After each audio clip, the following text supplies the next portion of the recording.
Bem-vindos ao B de Barbárie. A gente vai falar sobre recortes para álbum de fotografia sem gente e Amora, da Natália Borges Polesso.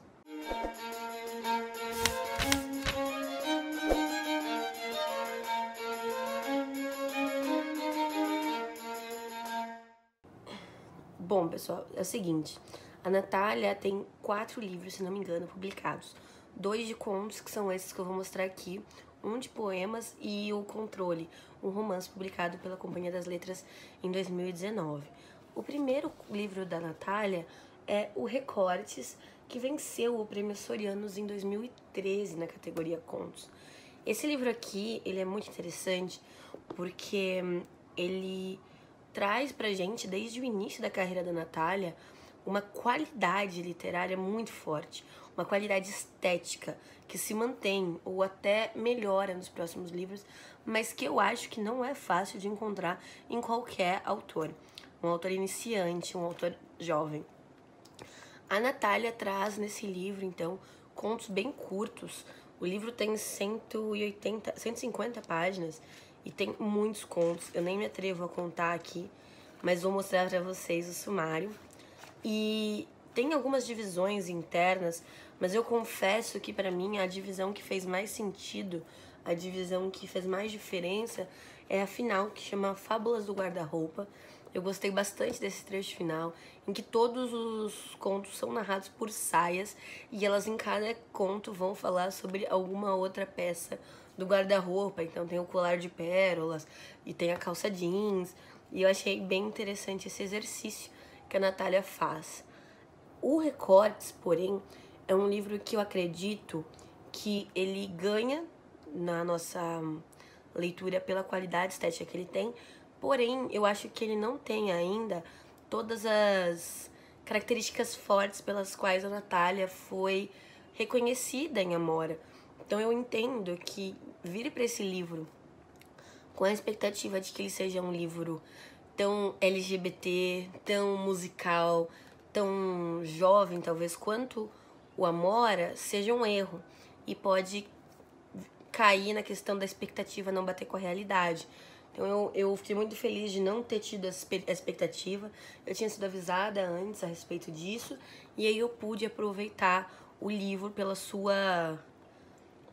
que se propõe, entende? Porque aqui muitos dos contos me parecem até exercícios de escrita criativa, no sentido de colocar uma pessoa, um objeto que não é convencional como narrador. Eu acho isso muito interessante. Eu acabei fazendo um pouco menos de marcações aqui nesse livro do que eu fiz no Amora, mas ainda tem frases belíssimas que a Natália coloca. Ela tem uma sensibilidade que pra mim é ímpar. E aí quando a gente vem pro Amora, que é o vencedor do Jabuti de 2016, também na categoria Contos, a gente tem que falar o seguinte: Amora aqui tem 2 significados, e 2 significados que a autora quer deixar muito claro. Então, o primeiro ela dedica o livro aos amores e às amoras. Então, Amora é o feminino de amor, o que é muito significativo quando a gente pensa na quantidade de protagonistas e de personagens secundárias, lésbicas e bissexuais, mulheres, né, homossexuais, que temos nesse livro. São amoras.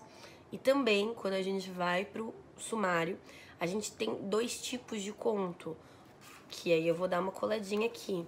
Temos as grandes e sumarentas e as pequenas e ácidas. E essa divisão, ela usa da divisão da fruta, né, da amora mesmo. Então aquela amora mais polpuda que você morde e o sumo dela tá muito presente, e as pequenininhas que são mais fortes, mais ácidas. E aí é interessante porque a própria Natália diz que esses contos no final, que são mais curtinhos, eles são sim uma retomada carinhosa aos contos de Recortes. Então ela faz aqui essa ligação. Já no Amora, além da qualidade literária da Natália, a gente tem também a questão do protagonismo e da presença LGBT muito forte. E eu acho que a Natália faz isso da melhor forma possível. E o que é a melhor forma possível? A melhor forma possível para mim de termos LGBTs na literatura é em todas as posições, em todas as situações. Ou seja, Existem enredos em que é necessário que o personagem seja LGBT. Legal, teremos esses personagens.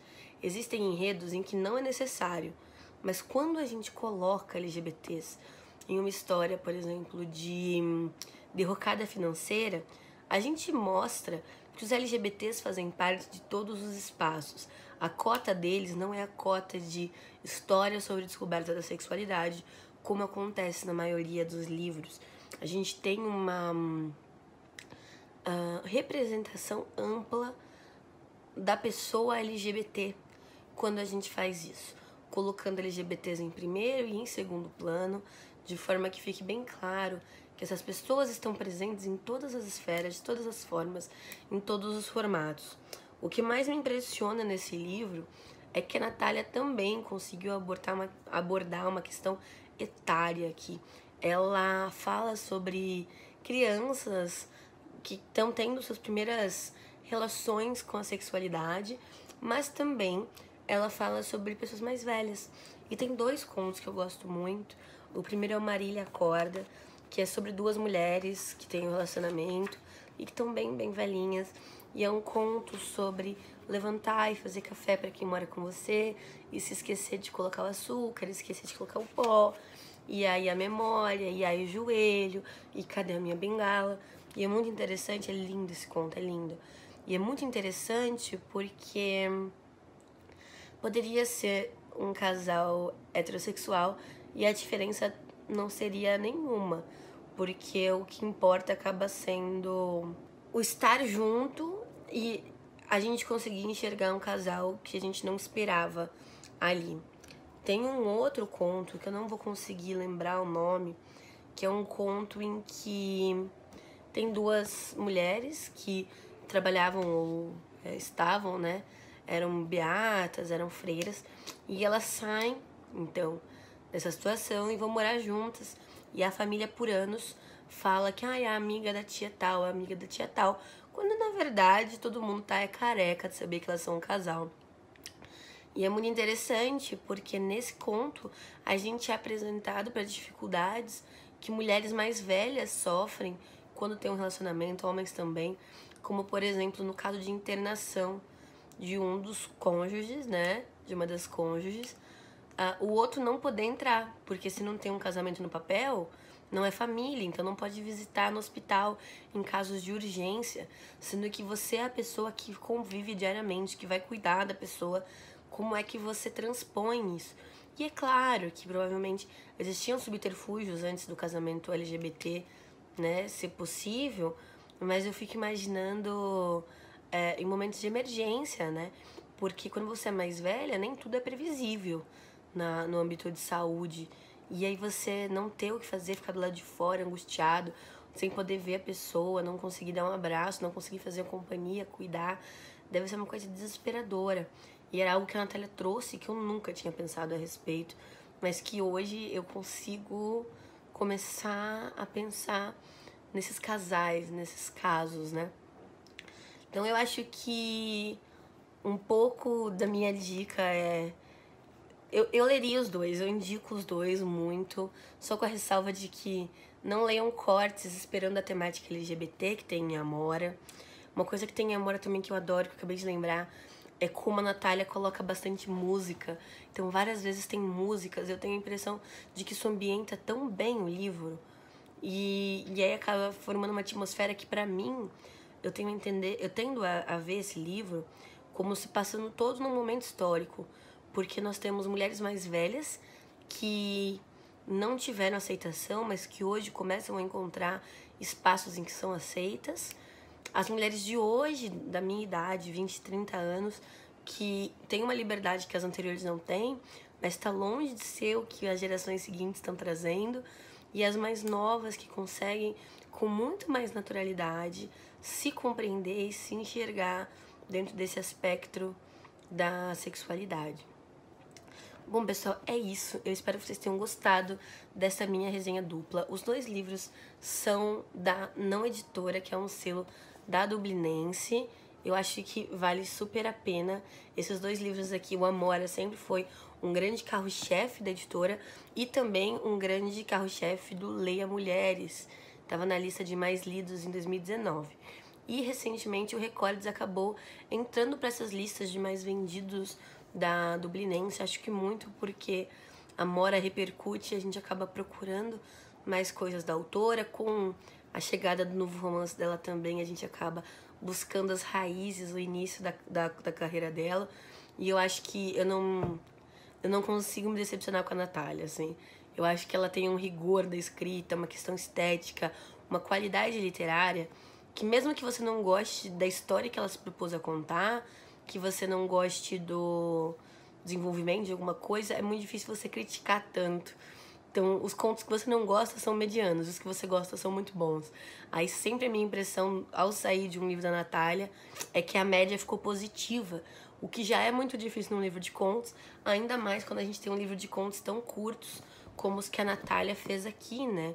Porque mesmo os de Amora, que são mais longuinhos, são contos bastante curtos. E aí eu vou pedir pra vocês que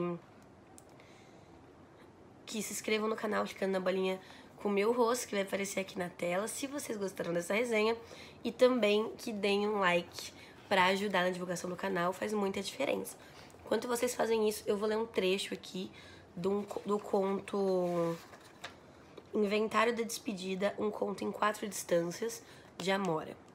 Eu vou ler a terceira distância para vocês. 2 copos d'água vazios sobre a mesa de cabeceira bastam para criar a desordem do corpo. Outro dia estavam cheios e serviam para umedecer afetos. Hoje já estão lavados, esvaziados, transparentes, dissimulados. Mas continuam cheios naquele lugar tempo movimento que sempre me escapa e sempre te escapa. Eles guardam sensações minerais e imagens captadas no limiar entre o sonho e a vontade. Nos lençóis da cama sobrou o tempo que março rouba de fevereiro e o sono que amanhã devolve aos olhos, e o silêncio que amanhã devolve aos cílios, e o peso que amanhã devolve ao corpo. Tempo, movimento sugerido entre pernas e pés inquietos, fio de saliva entre a boca e a imagem do espelho, vogais em palavras estrangeiras ao meu coração. Veste meu corpo a única sensação de toque que ainda tenho um pouco da tua presença física. E penso se ainda me pertence, se tem algum sentido estando limpa com as vivências deslembradas.